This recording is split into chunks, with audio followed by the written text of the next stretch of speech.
You're listening to the Pace Radio Network here at paceradio.net.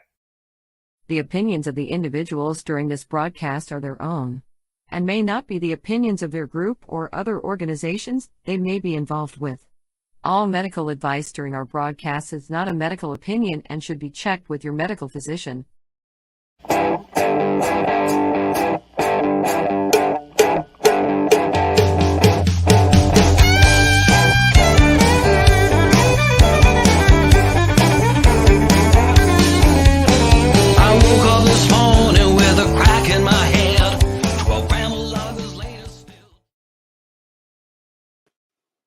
Good evening, everyone, and welcome to the Pace Radio Show. We're live here at paceradio.net and cbgtv.com and our social media locations. Tonight, we have a guest who is helping patients with access to medical cannabis. But first, hello, Tamara. How you doing? Hello. Good. How are you doing?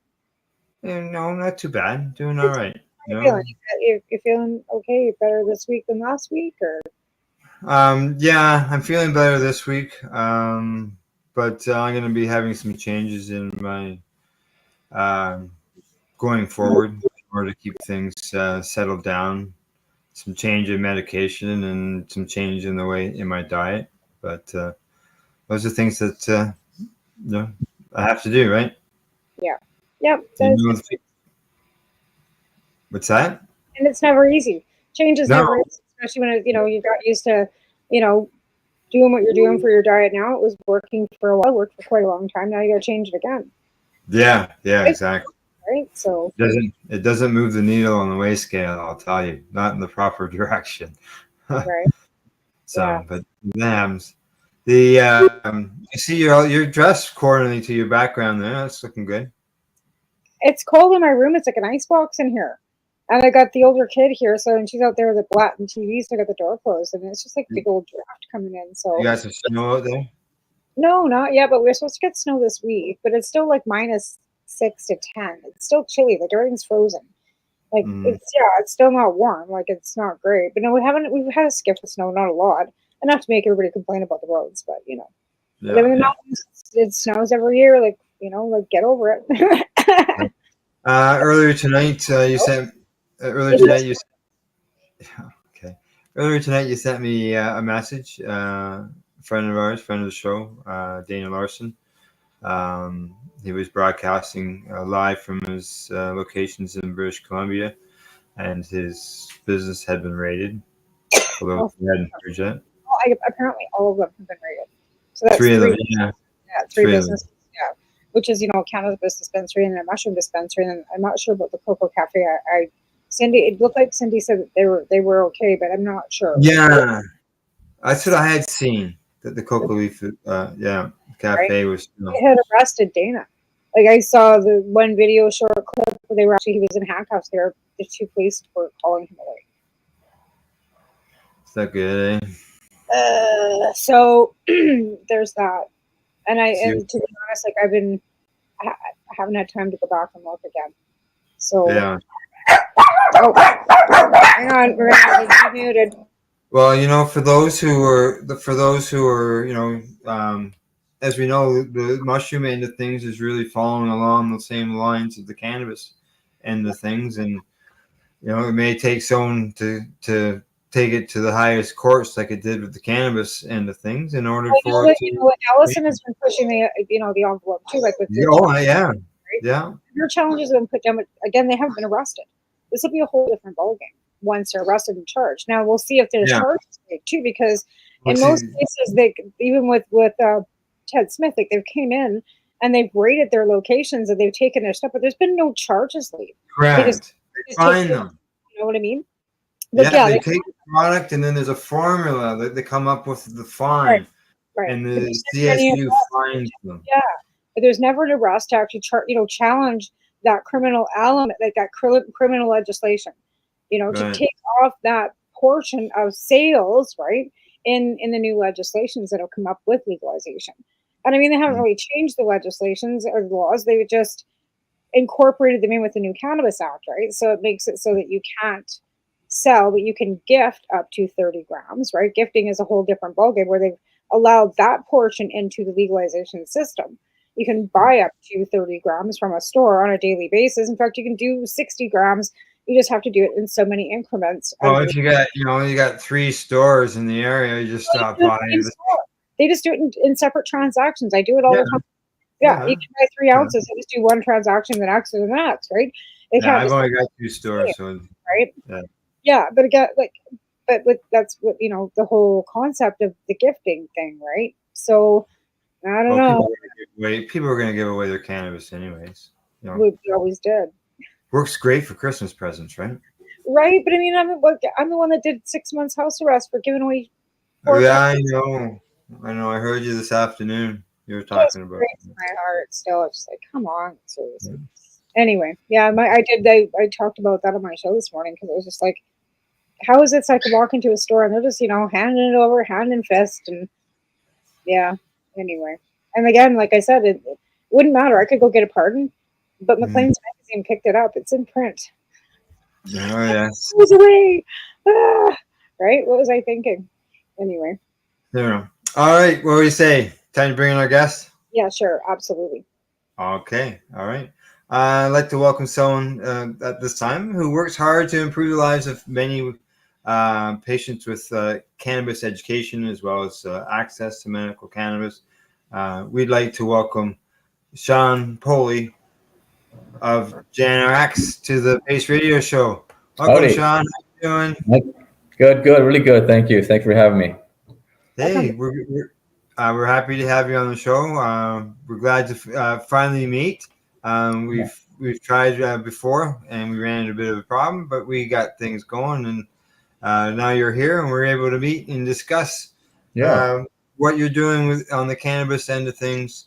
As I mentioned, you're helping with patients with access to cannabis, as well as because I know as a patient myself, and Tamara as a patient and as a patient advocate, working with patients and trying to get them spots where they can get a doctor's signature, because the doctor's signatures for years were a real pain to deal with. Yeah, and expensive. Yeah. There was some. You had to fly from Alberta to Ontario to actually go see a doctor because you couldn't get money in Alberta ever.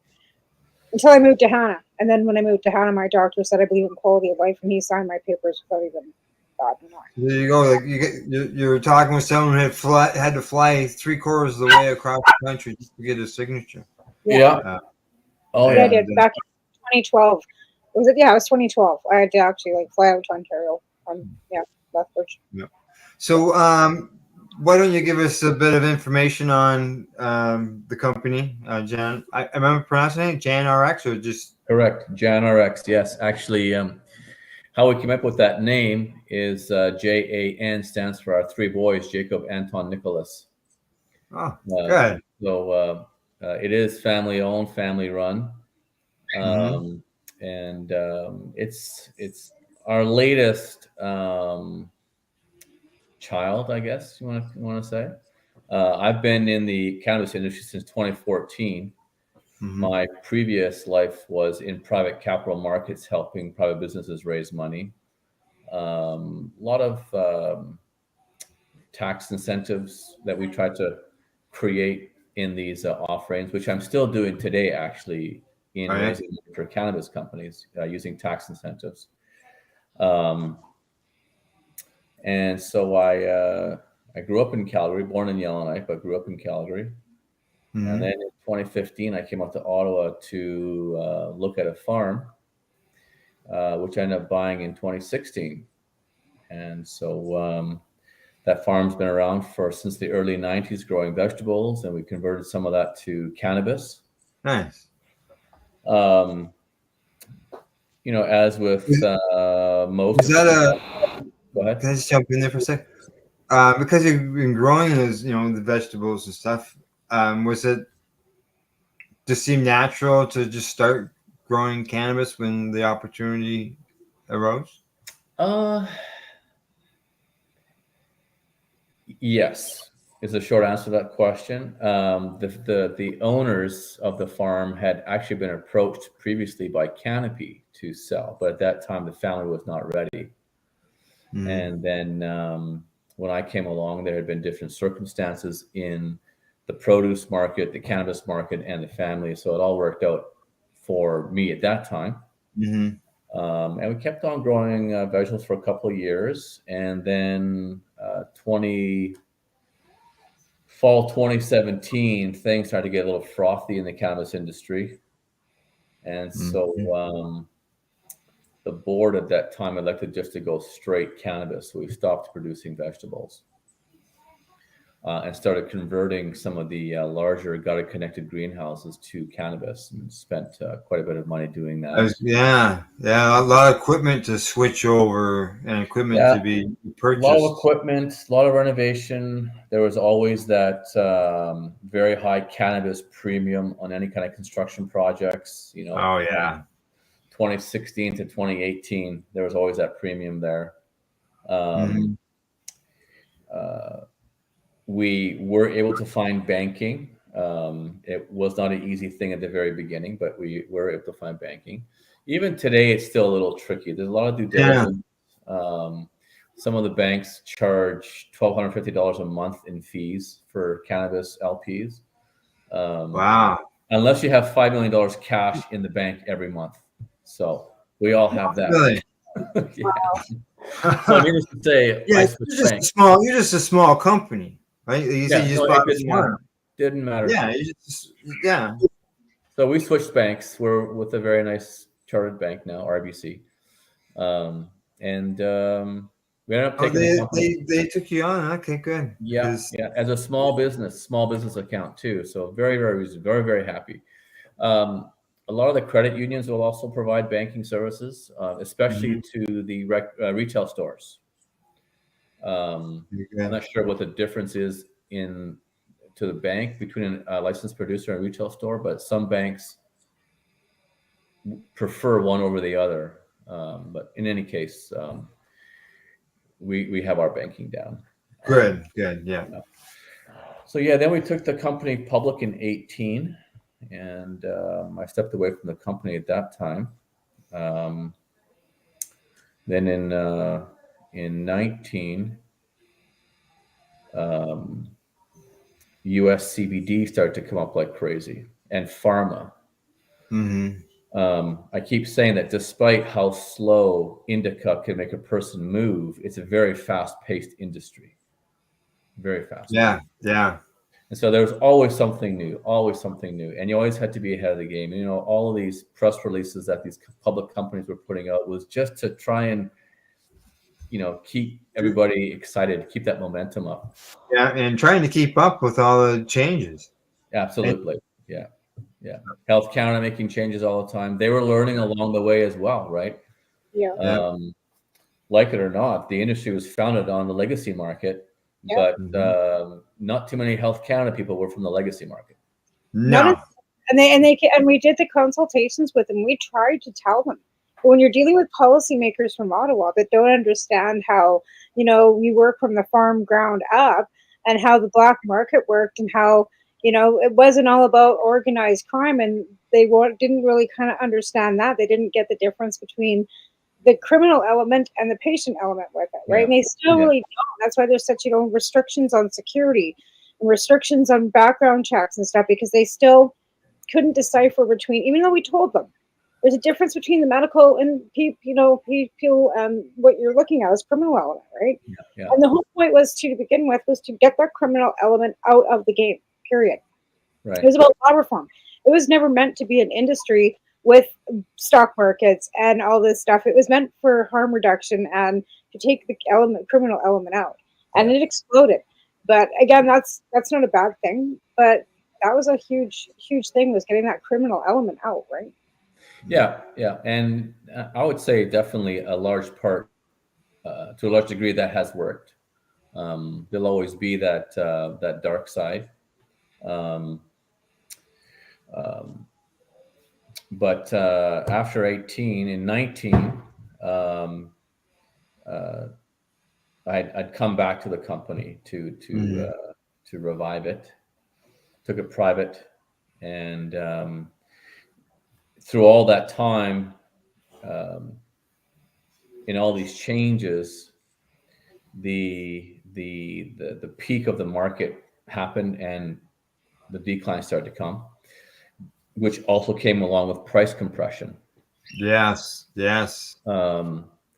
So price compression, decline in the market, more and more licenses. There's still, every week I'm getting notices of micro licenses being issued. There's a lot. There's almost 1,000 licenses, if not a little bit more, in the country. Yeah, still today. I see the announcements on LinkedIn when they're posted. People are announcing, showing that. I hate to say this, but a lot of those people that are getting micro licenses are legacy gardeners, small gardeners that will use the legacy market too, right? So I know that's a lot, because that does, like, the more competition, there's not enough, like, it's all about supply and demand. And I don't think there's enough demand to. No, there's not. There's not enough demand. There's just too many suppliers, and I've said that right from the get-go. But well, and then so what I've now realized is that with all the supply,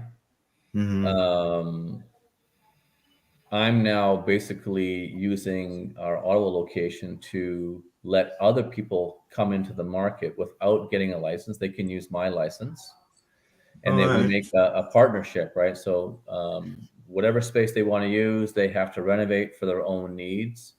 We'll do all the regulatory paperwork, all the expensive stuff in terms of the general infrastructure, security, irrigation, electrical, that's there. But if they want to have specific HVAC, they bring their own equipment. They can take it with them when they leave, if they leave. And then that way it gives people access, much easier access, much less expensive. Because now all I'm doing is I am supporting these small micros or other smaller LPs, and I'm buying flower, or I'm buying extract product, topicals, suppositories, whatever, from these great companies. And then we use a small LP in just 25 minutes from my place in Ottawa here, and they do our distribution for us. So my overhead's very low. We don't have any debt. So what that allows me to do is bring my prices down even more, because for the patients now, it's still expensive to quality. I just want to step back a bit there. You talked about your facility, being able to bring other places in to grow. I look at that as a key point, because now with micro producers, you got to have a building, everything all up front before they'll even approve your license, correct? Oh yeah, before they look at it. Yeah. Do they have to do R&D then the same, or because they're going under your licensing, they don't have to do the R&D portion? The R&D, you said, Tamara? Yeah. No. It wouldn't be necessary for us. We have a standard license. Right. So they wouldn't have to go through that. They could just come and start going. Yeah. The one thing I do suggest that people do is get their Health Canada clearance. Right. Because you have to have security cleared people when there's cannabis activities happening on the site. Yep. Before, it used to be a security cleared person in every single room that there was a person doing cannabis activity, but that's now gone. You just have to be on the site. The cost is your fingerprints and a background check you can do online. It does take a long time, months, to get the security check. But once you have it, you have it. Right. Yeah. That's not shocking. Everything that has to do with Health Canada takes fucking months. Yeah. Well, I know some people who applied early on, like back in the 5 years ago. And that at that time, the security checks was one of the last things that was done. And they were held up for months and months and months. And they just ended up turning around and selling to a larger licensed producer. Yeah. Well, we applied in 2017 and didn't get the license there's 2 licenses you need. First, we got our cultivation license. So it can be cultivation or processing. Then you have to get your CRA excise tax license. So we didn't get our cultivation license till September of 19, but the tax license didn't come till May of 20. So you can't touch a plant until you have your tax license also. Yeah. Really? Yeah, Wow. lots of bureaucracy, lots and lots. That's your taxes, right? Like CRA attaching their little barcode to every little, piece of everything. Ridiculous. Oh, yeah, it's high. It's high. Yeah. Well, It's there also was a a complicated formula as well. yeah. There was an article. I think it's in StratCan that talks about the amount of paperwork that basically swamps you. Oh yeah, absolutely. Every single thing you do has to be documented, Yeah. and if it is not, then it did not happen. And I have to say, in my experience, I don't know about others, but in my experience, although it may take some time to get responses from Health Canada on certain questions that we have, Mm. they've always been very helpful. I think that's their intent, is to be helpful, but there's a difference between running a business and a bureaucracy. Yeah. And time is that divide, because it doesn't mesh well, and the frame of mind is different from a business owner to someone who's working in the government. Yeah. We have Yeah. regulations, and these inspectors and these auditors, they have to follow the rules that the ministers make, right? And so Mhm. there is that disconnect, but for the most part, I found them helpful. Good. And I think everybody should just take that approach. If people are Yeah. having problems, um, I wonder if it's that the LPs think that they're already in trouble and they have to prove themselves not in trouble, kind of thing. Where that's really not the Yeah. case. They Yeah. are trying to be helpful. Right. Good. Yeah, Good. Good. yeah. Yeah. Because maybe it's a company that has deadlines. It has bills to pay. There's more urgency on Oh, that end versus yeah. no, that's Up true. Health Canada has no urgency, zero urgency. Whereas, Yeah. if the lights go off, that is an urgent situation for sure. Right. So So you mentioned that now you buy your cannabis from other companies. So the stuff that you would be selling to patients, um, as far as producing. So do you have a production license or a processing license in order to Well, create products, or is that something else that you're able to purchase from a company in order to put on your list? We'll get into all this stuff as we go along too. both questions are yes. We do have all of our licenses. We have Mm-hmm. processing. Now, the thing about processing, we think about that word, we think about making an extract, making an oil, but you Yeah. also have to have a processing amendment to package. It's lumped in, right? So you would need a processing amendment to with the approval to package flour, for example. So I would buy some bulk flour. Somebody orders 50 grams, 100 grams. My Mm-hmm. processing amendment has to have the authority to package that flour. So the processing amendment covers a broad spectrum of things, extraction plus packaging. So we have those licenses. Yeah. But like I mentioned, JANrx or / our parent company or original company Artiva, we're not involved in those activities directly. We have partners that they want to do those activities in the Artiva location. That's fine. What we Yeah. do is we find excellent suppliers that have amazing product, and we go shopping. You're We go shopping. shopping. Huh? Yeah, yeah. Some um, some suppliers only do edibles, like Jubilee or little granola bars. Argos, some great flour, and on the flour choices as well, we're supplying high CBD, high CBG, um, and on the THC side, I'm looking for flour as low as 2%, with say 6% CBD, up to 32% with negligible CBD, right? Because the THC tolerance is different with everybody.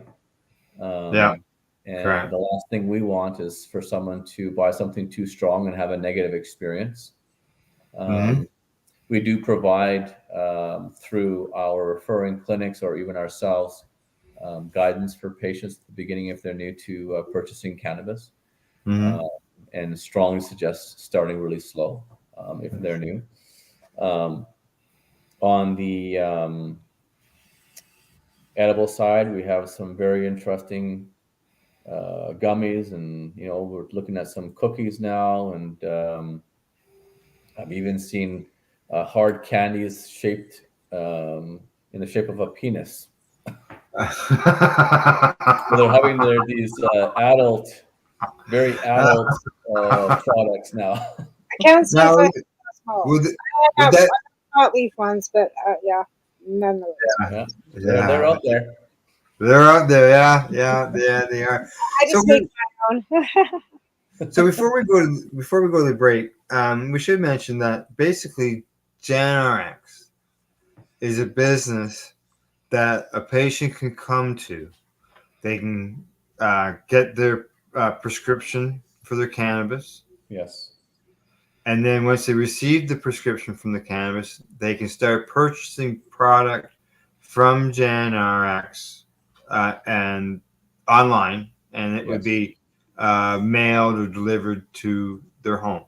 Correct. Yeah. So there's a few ways. One is a person comes, they have no prescription, click on the get a prescription box, right? And then our partner PharmaCann will help the person get the prescription. Doesn't cost them anything. And no cost. Wow. No cost. The clinic will send us the prescription directly. We will then send an email to then the patient saying, we have a prescription, go ahead and register. Then once they register, we associate the prescription to their account.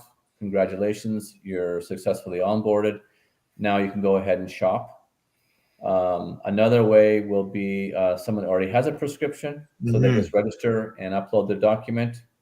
We verify the prescription with a doctor at that clinic. The third is other clinics out there will refer patients to us. And it could happen where the patient has a document or the clinic sends it directly.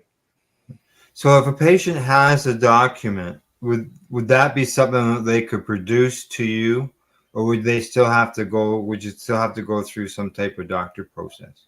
No, if they have the prescription, they can send that in. What we'll do is we will call that prescribing clinic to verify. That's part of the Health Canada requirements. Okay. All right. Yeah. Whether it's a doctor's office or a clinic or wherever. Yeah. Okay. And then they can order based upon their daily amount, a month at a time. For veterans, we are Blue Cross approved. So nice.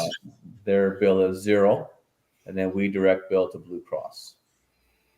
Nice. Yeah, I like that. That free, that no cost prescription. That comes in. That helps a lot of people.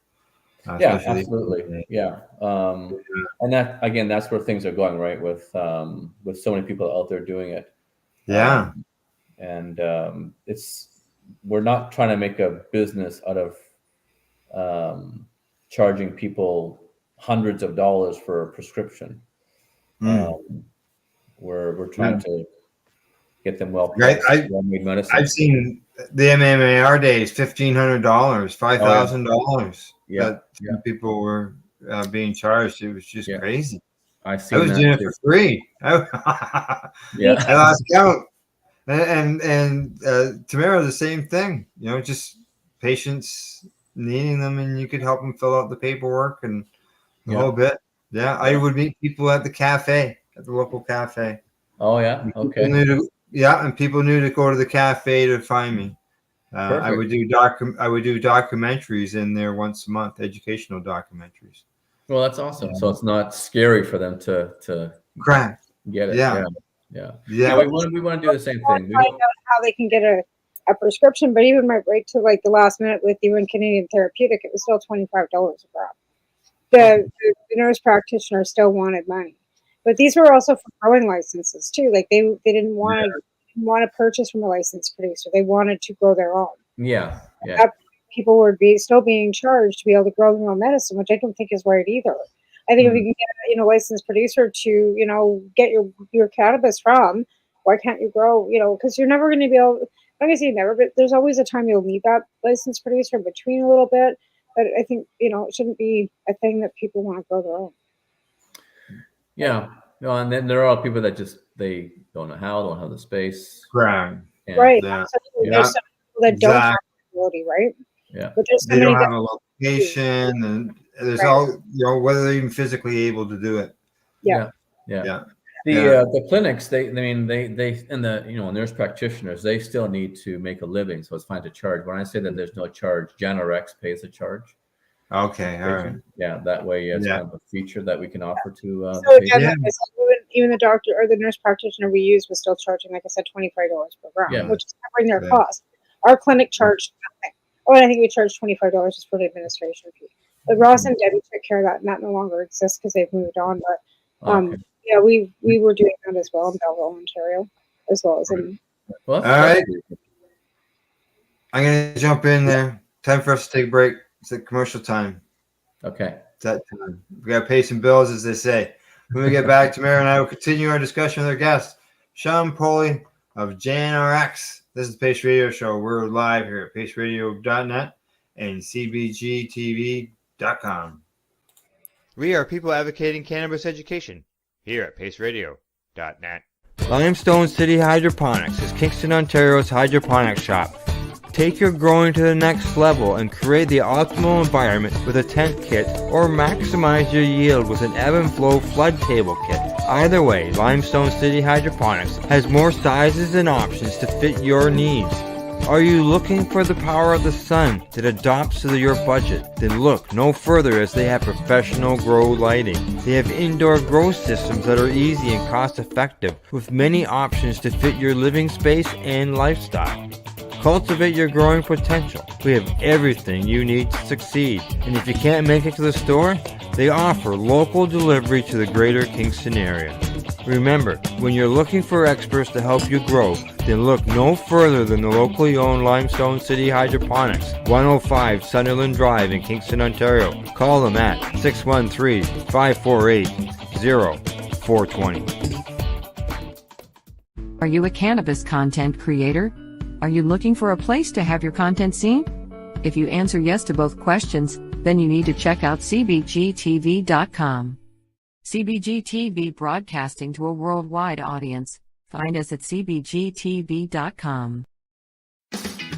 Enjoy the buzz of legalization with Campbellford Lifestyle Shop. From lights to plant nutrients, books, consumption accessories, and more, we've got all your basics to grow or consume cannabis. Visit our info center or take a look at our piercing services and body jewelry, now available in-store through Campbellford Lifestyle Shop, 17 Bridge Street West, Campbellford. Are you looking to get your medical cannabis grow license? Limestone City Hydroponics can help patients through the process of obtaining their license to grow medical cannabis. What's that? You don't have a doctor. If you meet the medical criteria, Limestone City Hydroponics has a nurse practitioner who can assess and provide medical cannabis prescriptions. What are you waiting for? Contact Limestone City Hydroponics at limestonecityhydroponics.ca or call them at 613-548-0420. Pace Radio is the people advocating cannabis education radio network. Legacy 420 have an awesome array of cannabis-infused beverages, from pop to Nature's Nectar's teas, all in amazing flavors. What a selection! We even have a delicious mango-infused juice, and let me tell you, it's delicious. Everything is infused in-house, so we buy our syrup from the same place where everybody else buys their syrup for their pop, and the infusion is done in the lab. It's all canned here, labeled here, produced 100% on Tyndonega. We have two lines of drinks. One is called our Nature's Nectar. That was our original line that we came out with, and then we also have a line under the Red E brand. We have them in 10 milligrams, 30 milligram, and 60 milligram cans. What a great selection for a get-together with friends or after a long day. Remember, if you want to wet your whistle with on-site lab-tested products, come see your trusted partner. Legacy 420 out on your road.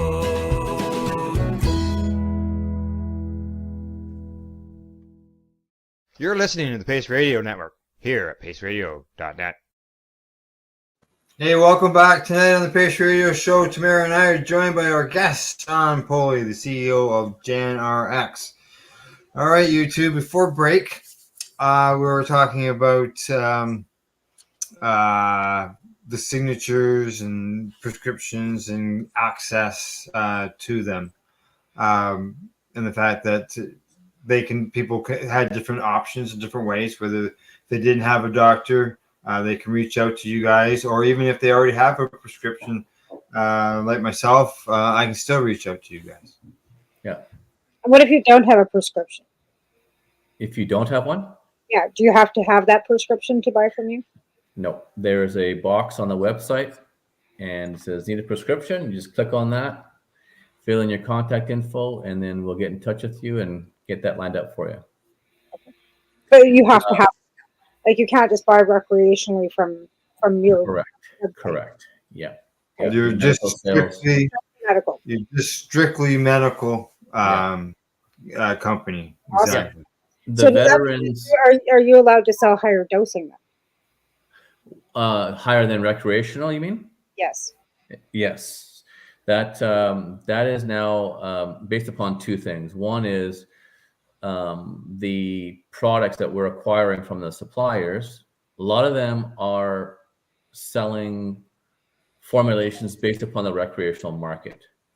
So they will be the same in the medical market as well. It's the same product, but the limitation on what the patient can have is based upon their prescription. There are some limitations. For example, I think 1,000 milligrams of THC in a product, for example, right, versus 10. Mm-hmm. Right. So it's a very high limit.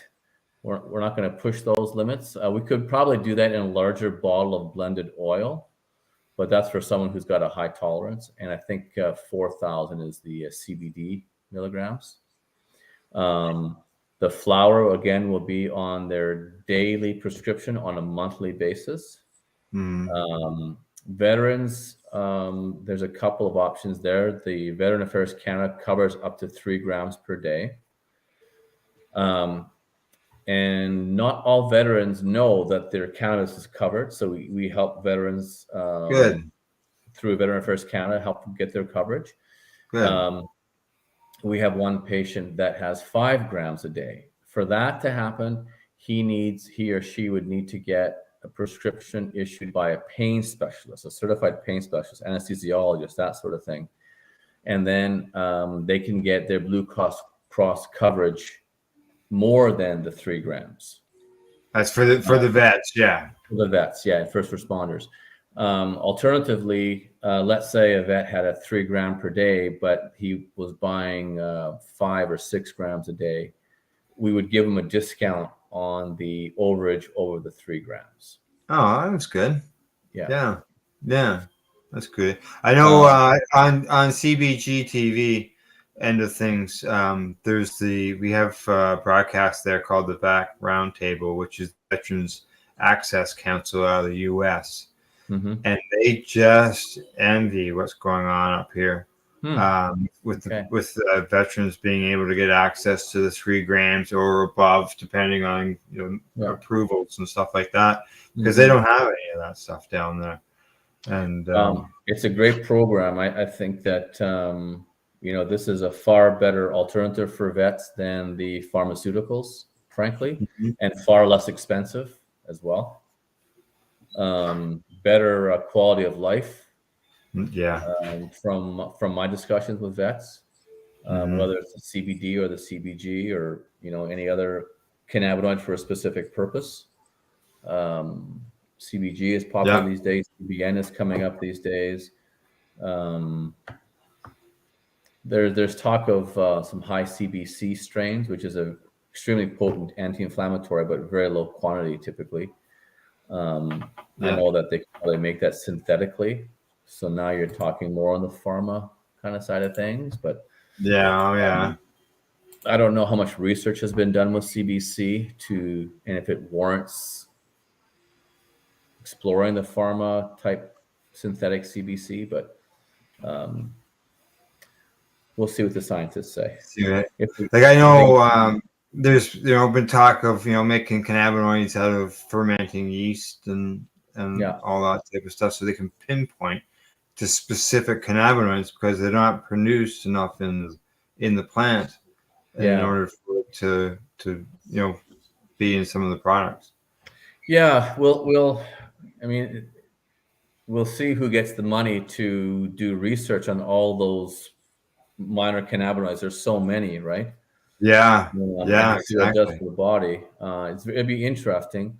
For a while there, I was always very interested in CBD. I was interested in isolate because it had, in my mind, it had a particular purpose, anti-inflammatory, pain, brain function. But last couple of years, I've definitely been swinging more towards the full spectrum to get that entourage, full nature.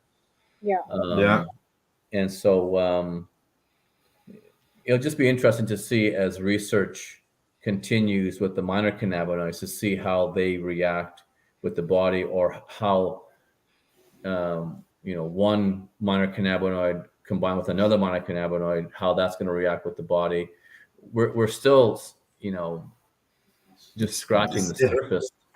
I know, right? It's and then you mix up the terpenes and the flavonoids, and how does that change the chemistry? And terpenes are super important in my opinion. I agree. Yeah. We try and always look for the highest terpene content in our flower that we produce. I just made some orders for some 5.6% terpene, 29% THC.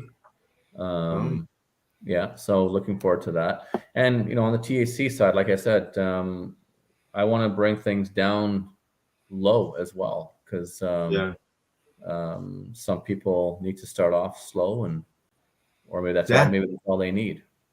Exactly. And not everybody wants to smoke. Some people still don't realize that. Not everybody wants to smoke, right? That's right. Yeah. We're talking there about prescriptions and stuff. I brought up your page here. We're to show people what it takes to get the process started. And basically, here you go. Need a prescription. Just fill out your information. Right? And send a message and hit the submit button. Yeah. That's it. And then we'll get your numbers there too, 3,000 approved patients. You can see your number. That's through our PharmaCann clinics, our partners there. Great to work with those guys. Absolutely. Good. We have a number of veterans in the community that are, I guess you would call them influencers, or more just, ingrained in that community. And they refer to us as well. We just try to keep our prices reasonable, give good quality product, try and get back to people as soon as possible. We're not a Tilray, we're not an Aurora, we're not a Afria where there's thousands of people answering the phones. But then you're going to get a different experience and better price. Like you said, you're a family-run business. You're not, you're just a family-run business. You're private, right? Bringing products to the market so that patients can have access to it. Patients' access to me has always been the fight to get people. And and because we don't have that corporate mentality ran by directors or a group of investors or brokers, we're making decisions that are patient-centric versus stock price-centric. Right. Exactly. I certainly learned my lesson the first time around with all of that. And so, investors that were with us a few years ago, they're coming back to us again. It's a very humbling experience. Yeah. But I'm still going to keep it private. I don't think the Canadian industry could use another public cannabis company anytime soon. So our intent will be to just have a cash flowing business and pay out dividends to people along the way. Yeah. Now,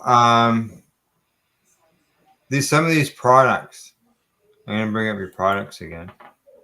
They're not all there, Al. I just signed 3 more deals today. Oh, yes. Yeah. So we'll have probably around 70 products or so by the time we're done, maybe 80. Nice. Yeah. So for example, I don't want to have 300 products in our product offer. No. What that means is you've got and probably as a patient, it's probably easier to look at a smaller number of products. Like, sure, you want to make as much available as possible, but sometimes you can overload people. Sure. It's like trying to pick a movie on Netflix. It takes me hours to pick a movie out because it's just so many. Yeah. I agree. Why have 15 options of CBD oil? Yeah. But go with quality over quantity. Yeah. That's where, I get overwhelmed. I start looking at a website, and even when I go into a store, it's like, okay, well, what's the best you got? We got this, and okay, that's too many. Yeah. Like, attention deficit. Like, I just need a few, please. Yeah. And what that means is you've got inventory sitting longer, right? Because you've got so many different options. Right. And so what we decided to do was, rather than pick a specific strain, because that strain could run out, is I have what's called a THC rating scale. And it goes up by 3 percentage points, 2 to 5, 6 to 9, that kind of thing, up to 32, 35%. And we'll pick a couple of options within each rating from 0 to 10. We'll always look for the highest cannabinoids. This is nanotized spray. Nanotized, you know what that is, nanotized? I stopped there when it sprays, and I was going to ask, is this like a nose spray or something? No, it's no. I'll get to that in a second. Okay. So we'll have a couple of nice options for each rating scale. If somebody wants a particular strain or a particular cannabinoid profile or something that's high in myrcene or limonene or citrine, we'll find a strain for a patient. But I don't want to have a ton of inventory and then selling somebody a year-old flower. That doesn't make correct. And then I've seen where some patients have relied on a specific strain, and these were children, and then the licensed producer stopped growing it. Yeah. There are many flower options available. And so if someone was looking for a strain, it wasn't available, I'm pretty sure we could find something close. Yeah. And so we do want to do that for people. Like I said, we want to be as patient-centric as possible. And I think that's going to set us apart. You're right. Yeah. Well, I know amongst patients, that's quite often what you hear is that fact that there is no patient-related things. It's as if the legalized market just came in and just right over top of the medical end of things. So it's nice to be able to talk with somebody whose focus is mainly just the patients, because it seems at times we've been forgotten. Yeah. So what's with this spray? Yeah. So it's called Dose, and it's made by Nanotech. A nanometer is a distance. It's very, very, very small. And you can actually splice molecules until they are in a nanometer size. And so when you get into a small enough nanometer size of molecule, it passes through the blood barrier much easier and faster. Oh. So, for example, if you were to take a gummy or an oil, you might have to wait an hour for the onset to take effect. Right. And then you might take maybe 2 or 3 gummies too much because you think it's not working. It's happened to many. Yeah. So when you take something that is nanotized and it goes through your blood barrier faster, the onset could be as 5 to 10 minutes, quick as 5 to 10 minutes. Wow. Yeah. And so, Really? yeah, here there's 3 different sprays with different cannabinoid profiles depending on what a person wants, and it's just a shot in the mouth. It's very, very simple. Oh, okay. Yeah. The in one of our local stores, there was a guy who was doing a, what do you call those? Like, it was an in-store demonstration of a product, and that's what it was. It was a spray. Okay. Yeah, they even have like inhaler types as well. Yeah. We will be carrying suppositories soon. And they surprisingly, I hear a lot of people talk about suppositories. Yeah, different reasons. One time, one of those things people didn't talk about. Yeah, well, we don't want to shy away from the sensitive topics. Yeah. We've got social media imagery with veterans that are amputees. People that are bedridden with cancer. Like, we're not going to have people running on the beach throwing their kids in the air like everything is, roses kind of thing. So, and our motto is, let's get you back to health, right? Yeah. Or as close as we can. Let's make you feel better anyway. Yeah, exactly. I think, quite often when I've talked to people and they ask me, well, cure me of my cancer, and I'll tell them, I can't guarantee it's a cure, but it should improve your quality of life, or that's what we're shooting for here. Yeah. Well, I've heard some pretty incredible stories about cancer and using cannabis as therapy. Oh yes, yeah. There's no doubt about that. There's been some really good successful stories, and then there's some that haven't been successful. That's right. One of our friends, Gary, he was constantly. They made a documentary about what Gary was doing, and helping patients and stuff like that. Yeah, and it was an award-winning documentary, Men with Dignity. And he announced he had cancer, and he passed quite quickly. But yet, there's people out there where we know who we've talked to have been very successful. Yeah.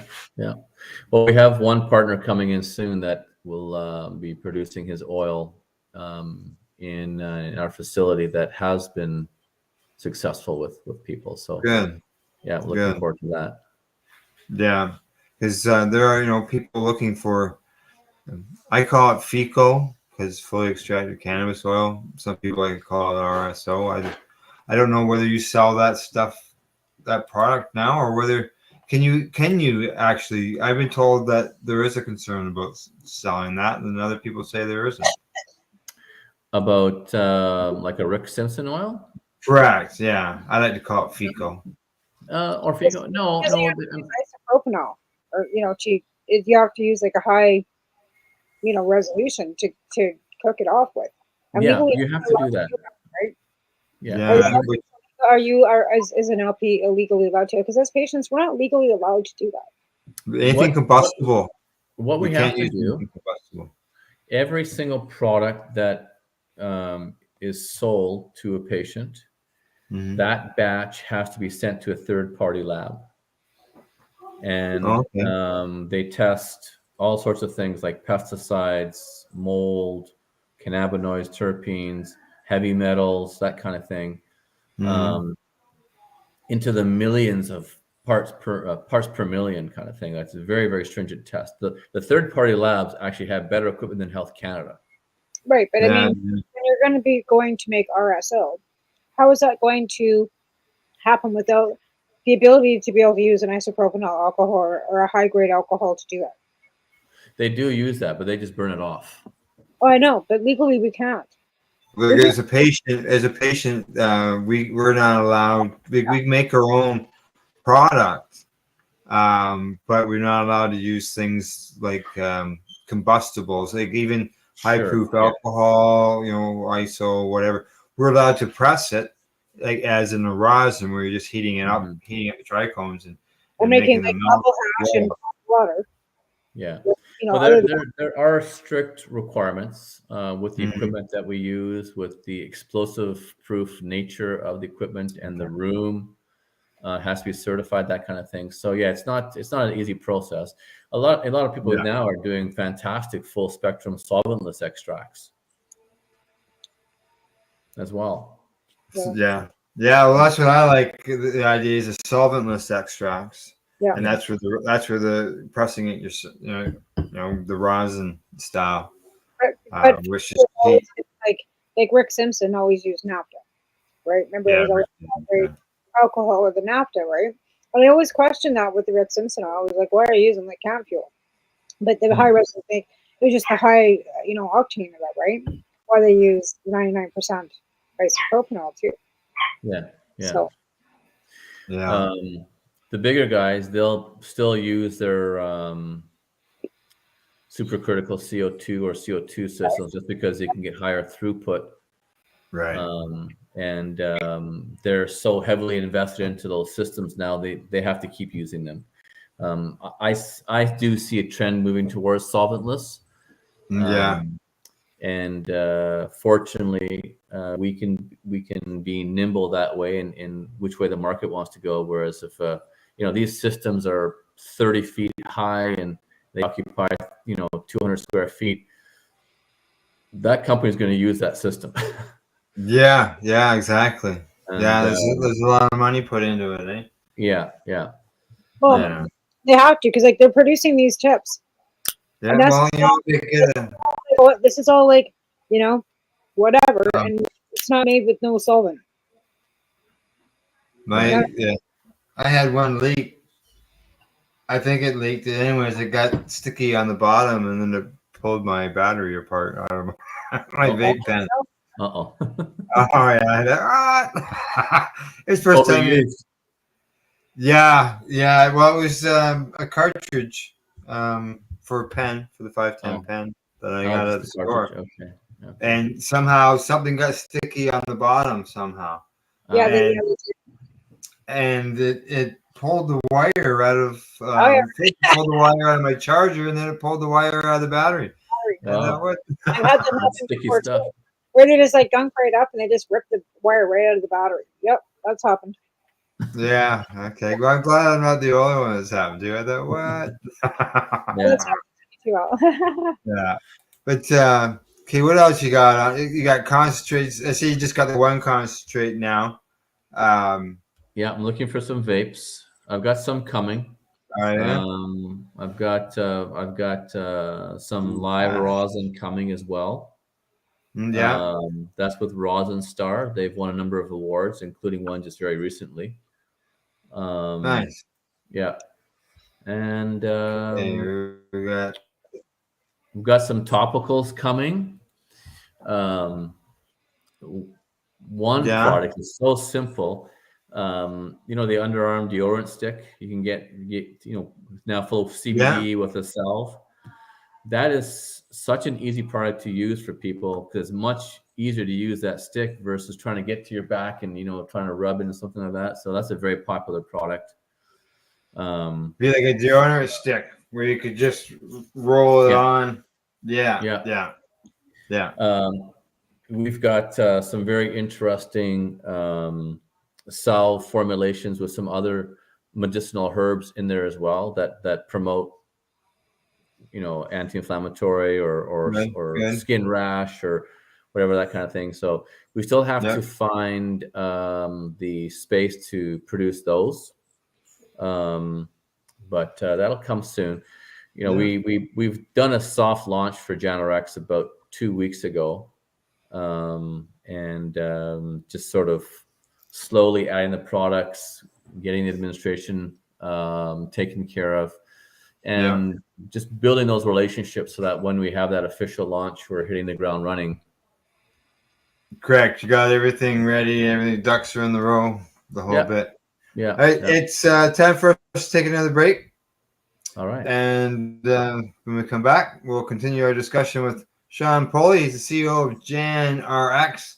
You're watching or listening, because we are a radio show, to the Pace Radio Show here on the Pace Radio Network and CBGTV.com.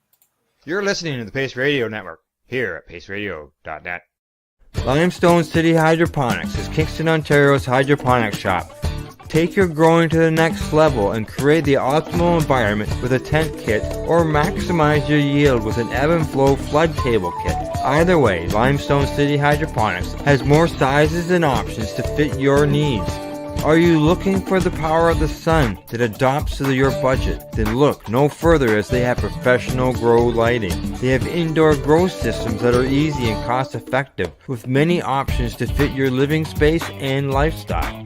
Cultivate your growing potential. We have everything you need to succeed. And if you can't make it to the store, they offer local delivery to the greater Kingston area.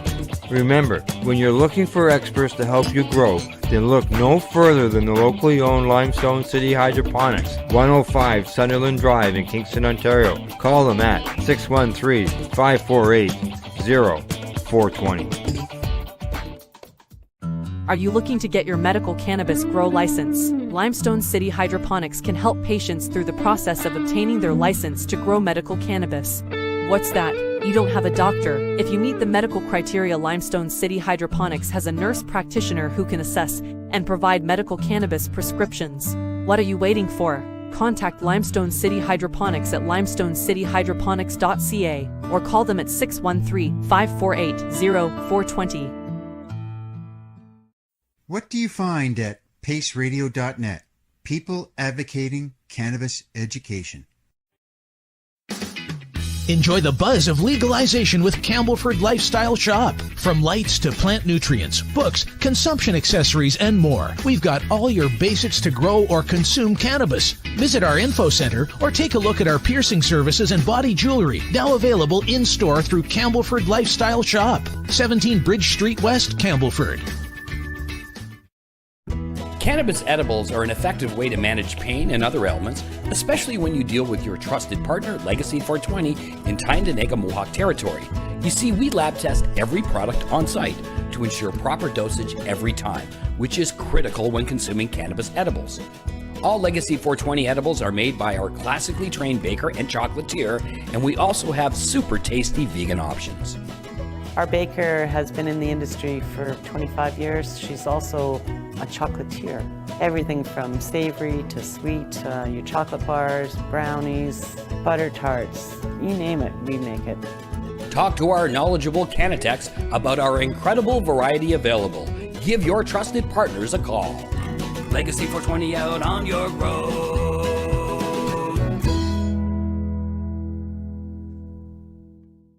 You're listening to the Pace Radio Network here at paceradio.net. Back tonight on the program, Tamara and I were joined by our guest, Seann Poli. He's the CEO of JANrx, and they are basically, I look at them as a medical cannabis store, online store, outlet, whatever you want to call it, because right now we don't have anything that we can really have in a brick and mortar situation, because these guys, you can go there, you get a signature and you get products, and you can get them delivered to your home. Right, John? That's right, Al. All medical is online. That is the only option. Yeah. Because there's there is one store in all of Canada, and it's in the Ottawa area, and it's medical cannabis has been legal for 21 years. Yeah. 22 years. A long time. And here we are with without a brick and mortar store patients can go into. But they can go to your website and they can do it all right there in one stop. Nationwide, yeah. Correct, exactly. Okay, what we haven't really talked about is some of the flower products that you've got available for patients. Now this, I've got it on the screen. Yeah, okay. The ARGO, is that a name of the company or is that the name of the actual? Yeah, that's the name of the brand, correct? Brand. Okay. All right. Yeah. All right. And then you got the different names. Now I see you've got over here. You've got milled. I can remember. I don't know if Tamara, did you ever buy any of that from the day back in the early days where you bought cannabis? That was our only option when we bought it. Was it came milled like that? Yeah. Once I had to, because you always had, like, once you got your license and you said you were going to buy from them, purchase from them, you kind of had to. I remember like money for seeds, and the seeds never coming either. Yep. Oh yeah. Now some people say, well, that's not a bud. That's not how you should be buying cannabis. But as a patient, people who deal with arthritis and have problems with their hands, being able to grind it can be next to impossible. So being able to have access to a cannabis that's already ground for them. Well, in this case, Cherry Blossom, for example, is a very high CBD strain. We'll have a couple more soon. They offer to me a milled version, but in reality, if anybody bought, okay, so I should rephrase this. We will have some options that are JANrx options, okay? Because the Argo, the Cogna, like for example, they are already pre-packaged with this branded packaging already. Okay. But other times I'll buy bulk flower and I'll make the same 3.5 gram package, but the patient may ask us to mill their flower for them for that specific reason. Right? Okay, good. So you offer that service for the patients to that's right, to mill it. Yeah. In the higher THC ranges, typically they're all indicas, but once you're in the mid-teens kind of range, sometimes people want a sativa dominant versus an indica dominant, right? So we'll go find that family dominant strain that they're looking for also. Good. Panakia is a high CBG strain. Yeah. We are we're going to have an oil blend that combines CBG plus CBD, and then later it'll be CBGA plus CBDA. So we're not going to decarb the cannabinoid. And for me, what I found was that it was like taking an extra strength ibuprofen with a shot of espresso, but no jitters. It's amazing. It's amazing. My wife and I work in the same room, different desks, and she knows when I've taken my CBD oil because I'm pounding on my keyboard, focused, like laser focused. And she'll say, "You took your CBG, didn't you?" I'm like, "Yeah, I took my CBG and I was pounding away." It's an incredible combination. Looking here at this bud, like I can see the trichomes. Yeah, on that bud. Yeah, these are great CBG growers, and this is outdoor as well. Really, eh? Yeah.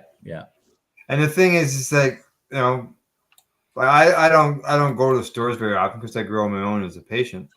But to be able to get a CBG strain isn't something that I run into very often, I'll tell you.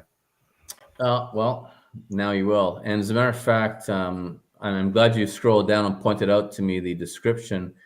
That 8 to 16% is something I wanted to avoid. This was just something that was new put on, so I didn't catch that. But we're not going to have these descriptions where there's a huge variance in the min-max. Okay. It's going to be a lot tighter within 3%. But Okay, frankly, when I buy this flower, I know what the CBG is because I've seen the COA. So we're going to be listing the exact percentage of the cannabinoids in the description. Yeah. Yeah, and I've made a mental note to make that adjustment tomorrow. So thanks for pointing that out, Bill. All right.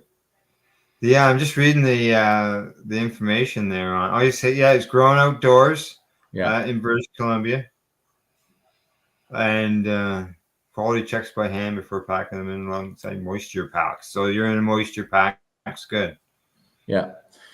In the past, CBG used to be considered a minor cannabinoid. You were lucky to get 2%, but now the strain, Panakia or Panacea, depending on how you call it, can get as high as 13, 14%. It's pretty powerful. And it's not psychoactive either. Yeah, that's what it's mentioned there. So there's no buzz to it, but you get the benefits of the CBG and medicinal benefits. And it's a hemp strain as well. It's got slightly less terpenes if people are looking for that. You have to be aware that the hemp strains, high CBD, high CBG, typically have lower terpenes. And we always remind patients of that so their expectations are set to what they're buying. Yeah. And a lot of times people will just use CBG and make their own oil at home. Yeah. That's for sure. Yeah, that's something even the stores I've been into, I don't recall seeing any CBG strains in the store. It's relatively new. Yeah. But you'll see a lot more of it now. But they're recreational too. So are they gonna have these? Are they going to have these tinctures and stuff in the recreational stores? There's no buzz, right? Yeah, if there's no buzz to them, the benefit of being in a recreational store is gone because a recreational store is supposed to be selling a recreational product and not a medicinal product. And I look at a CBG as being something that would be medicinal. Yeah. There are a lot of people that go to the store looking for the medicinal products in the stores, but they don't realize that they can get a prescription easily now and just order online. So your program is educating people. This is great. Yeah, well, that's what we've been doing for 10 years, as I mentioned for the broadcast. We've been doing this. It just passed. It was in October of 2013. So this past month was the 10th anniversary of doing this, and we've received the Pace Radio Show twice. We've been nominated for top podcast here in Canada. Oh, good. During the Lift Expos, and then we as a network just as recently at the Cannes Expo in Toronto, the network was nominated, and it's all in the name. People advocating cannabis education. Yeah, that's a great name. Yeah, absolutely. It's that's what we've been wanting to do and doing it, and we added psychedelics recently. I'm gonna say probably a year or two ago we added the psychedelics and the I things. think it's a natural addition. Yeah, correct. It is, and there's so many patients who are finding benefit through them, and look at the news. Like, we have 2 news broadcasts throughout the week, and we cover both cannabis and psychedelics in the news broadcast. Yeah. And the patients that are finding the benefits of, between the psilocybin, the magic mushrooms, to even the research that they're finding on LSD. Like that's, people think of it as a drug of the 70s, and people getting stoned off of LSD, but patients are microdosing with that now and finding medicinal benefits. Yeah, or MDMA as well. Yeah. I've heard incredible stories of the psilocybin plus MDMA together. Yeah, huge grounds. Yeah, it is actually. We touched on a story, I'm going to say, within the last week on that, because usually we could have 3, 4, so it'd be like 8 stories for the week on the psychedelics ends of things within the news. And there's more all the time. So there's a lot of people getting into it. What's that? Yeah, it's one step at a time. Right? Yeah. There are a lot of companies that are getting into the psychedelic space or psilocybin space in Canada. I think Well, from the Bay Street guys in Toronto, they've been telling me that there's more people making applications to make and sell it than those who actually have the Section 56 exemption to consume it, right? Yeah. So it's still very, very early. Those guys in Bay Street are still burnt from the, instead of the .com, it was now the .com, right? Yeah. They're still burnt by that. So they're not too crazy over psychedelics right now. They still need some time to lick their wounds. But certainly amazing results in the research that has been coming out. Yeah. And I can see people got high expectations on the cannabis end, and look what's happened, and yeah, very high expectations. Yeah, for sure. There was a lot there, but things have gotten to the point where they say there's an oversupply, all that stuff. People are stopped growing, like yourselves. Maybe in time things will settle down. But they've also, percentage of crime rate has gone down by 85%. They're not arresting people for a joint. Right? I think that's something that I think is the biggest positive about legalization, or in medical too, for patients the patients were being harassed anyway. The stigmatization was really still there. In the last 5 years, that stigmatization has really decreased. I would say probably a fair bit, just because of legalization, so that patients aren't being ostracized anymore. I think it's a little easier to talk about cannabis now. I think it's more open. I think the doors have opened a lot because now people are more willing to try cannabis as a medicine because it is legal. Recreationally or otherwise. It was a huge hassle to get a medical license 10 years ago. It wasn't easy as, hey, click on this and I'll click on that. A nurse practitioner on Zoom, and it ain't going to cost you anything, right? 10 years ago, it was like, what a screw around. You had to fly, you had to pay, and it was just ridiculous. Yeah. With recreational, it really has changed the whole landscape of what cannabis looks like in Canada. Yeah, for sure. And the it's at least now we've got there are some companies there that are dealing directly on the medical end. It's just that you don't hear about them, like you do like the larger companies. So we run commercials to help patients with access. We talk to people like yourself to help people with access, so that people know where to go. I think there was always one thing, even with the ACA or with the MMPR, we were trying to have that shoved down our throats as patients. The whole mailing, right? It was like, well, then we have to wait for it. No, they'd only want to take credit cards, and it was a real barrier and an obstacle at first when when the MMPR first came out for a lot of people, right? So then folks like yourselves would come up, and I know that e-transfer changed because my first provider was Broken Coast. Same thing, but I only could, access what they had, right? Yeah. So I think there's, a lot of people that wanted to have the storefront. I mean, recreational became the ability to walk out the store and walk 2 blocks down. That was a real thing for people. But again, legalization has dropped the crime rates, and that was my thing. I'm glad that that's happening. Yeah, absolutely. It's dropped the black market prices substantially. Oh yeah. And there's always a discussion on the medical end on whether the medical program is required in the review. That was one of the questions, 5.2. Could a storefront substitute? Basically, is the paraphrasing the question, but basically, could a storefront replace the medical program? But there's like, you're dealing with patients all the time. Would you want to be like sending them just into a store with a bud tender who's not allowed to answer anything to do with any medical cannabis? For those who can get to the store, it can be convenient because it's on the spot. The biggest differences will be those who cannot get to a store. And the dosing too, right? The difference. Yeah, there's the education part for some of those patients who just don't know. That's true. Concentration levels with the rec products are not high enough for a lot of patients. The carry max is a lot higher for a medical patient. Yeah. And then you get your nominal tax write-off as well, which is nice. Unless your insurance plan covers it. Most companies now have what's called a health spending account. Yeah. Where, it's not covered like your eye coverage or drugs. They just give you, say, $1,000 a year, and you choose where you want to spend it. So we have a lot of patients that are with Sun Life or Empire, Great West, whatever. Green They Cross. will purchase their cannabis from us.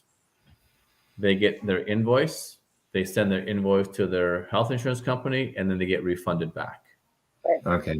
Yeah. Yeah. So they have to lay the money out front. Lay it out money up front. Okay. All right. Yeah. Now with the vets from Blue Cross, can you do that? Because they wouldn't even cover my contact lenses. Yeah, well, I know different companies have different plans. Yeah, exactly. Yeah. Seriously. Yeah. Well, even with pharmaceutical drugs, the plans are usually have been like that over the years, where you pay for your drugs and then you get reimbursed. Yeah. Yeah. See, and there's some drugs that they'll direct bill for. My pharmacy can, but some of them, they will just say no. My Concerta, when I first started going on Concerta, they absolutely would not cover it. They said no. Oh, yeah. Nice. I don't know if Blue Cross was covering vets for a long time or not, but it's only been in the last maybe 3 years that the insurance companies have been allowing the health spending account to be used for cannabis. It has to be with a prescription. Right. So things are coming around.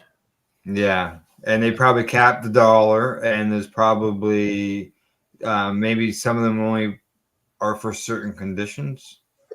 Yeah, that could be. It all depends on the health plan. Yeah. And the company. Yeah.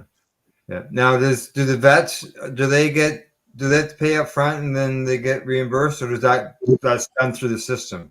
Yeah, it's all zero. No shipping, no tax. It's all zeros at the end. Yeah. Good. When you're ordering an oil or a gummy or a lotion, there's a flour equivalent in that product. So if a guy has 3 grams a day, 90 grams a month, and they order an oil that might have like a 20-gram equivalent, that's 20 out of their 90, right? So we always have to monitor that, make sure that we don't oversell. Right. Yeah. All righty. Okay. Let's see. Anything else offhand? We did the products availability. We talked about that. You talked about the supply that you purchase your cannabis through, and products through small businesses. Yeah. Because small business is what makes the country go round, right? This is very true. Yeah. So, and it's great that you guys are a small company, family-run business. Yeah. That makes it more personal. That's what we think. Yeah. Yeah. Versus a big company that you just see a brand name everywhere, right? Instead of a face of a person who you're dealing with. Right? It's a different corporate culture altogether. And your decisions are based upon, like I said, different priorities.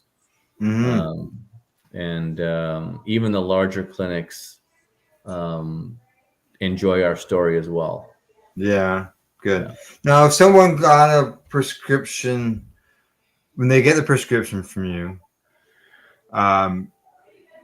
do they have to buy from you, or they could use that prescription to go to a licensed producer? When we pay for the prescription. Oh yeah. I never thought about that end of things. Yeah. We've had people ask. We politely say no. You have to buy it through us if we're going to pay for it. Right? Yeah. Well, that makes sense. Yeah. Yeah. Exactly. And if there's something that they want from somebody else, just let me know. I'll go find it and get you a better price. Right. Exactly. Yeah. Okay. Pardon, Tamara? It's good that you have that ability. That you can look somewhere else and try and make sure what everybody wants. So. Oh yeah, for sure. Yeah, exactly. All right, we'll do this as a shout out time. That way we get done before the next broadcast starts up at CBG TV. And CBG at that end stands for Cannabis Broadcasting Group. Okay. Yeah, clever name. not a cannabinoid that some of us can't pronounce. Cannabidiol. Yeah. Exactly. So, shout out time. Let everybody know where they can find you online. Anything else that you want to throw out there?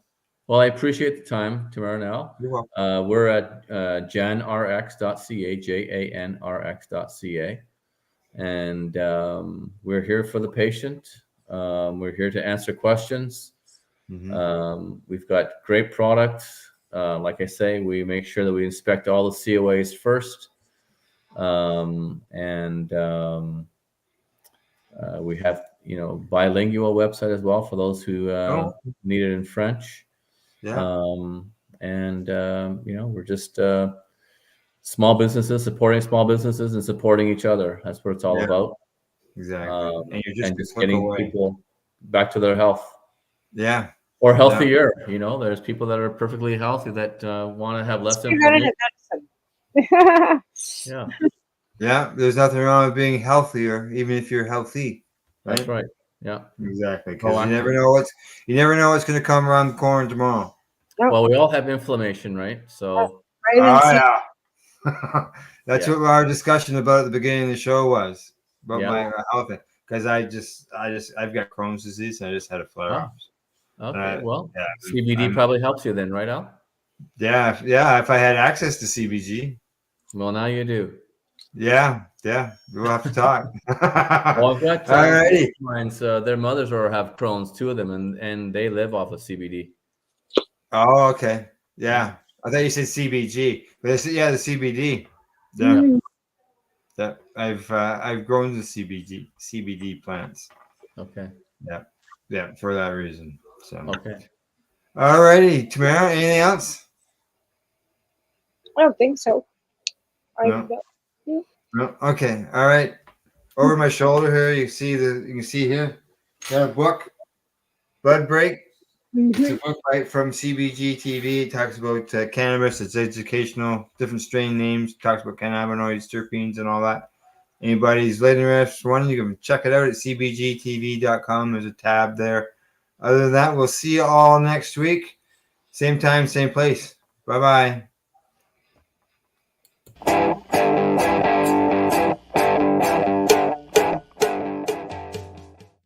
The opinions of the individuals during this broadcast are their own, and may not be the opinions of their group or other organizations they may be involved with. All medical advice during our broadcast is not a medical opinion and should be checked with your medical physician. You're listening to the Pace Radio Network here at paceradio.net.